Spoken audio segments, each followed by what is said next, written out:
අද අපි ඉගෙන ගන්න යන්නේ දෙමළ හෝඩිය පිළිබඳව.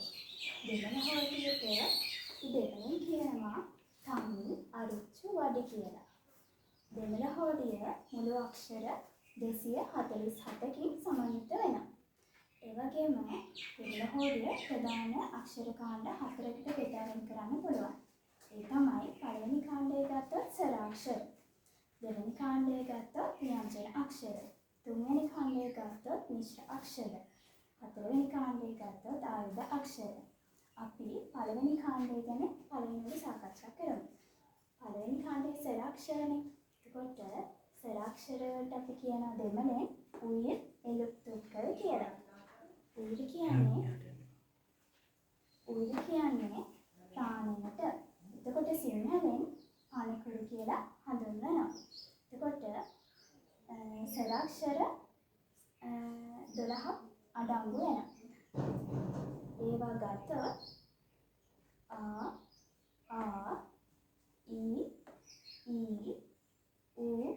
ඌ ඒ අයි ඕ ఔ අක්ෂරයි.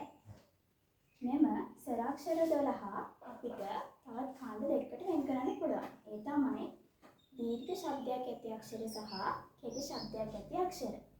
එතකොට කෙටි ශබ්දයක් ඇති අක්ෂර ගත්තොත් වෙන්නේ ආ ඊ ඌ ඒ ඕ. දීර්ඝ ශබ්දයක් ඇති අක්ෂර ගත්තොත් ආ ඊ ඌ ඒ අයි ඕ ඖ කියලා හඳුන්වනවා. අපි කතා කරන්නේ ස්වරාක්ෂර 12 පිළිබඳවනේ. ස්වරාක්ෂර 12 හඳුන්වන නම් තමයි අපි දැන් සාකච්ඡා කරන්නේ. අයන්න ආන කියලා කියනවා. ආයන්න ආවන්න.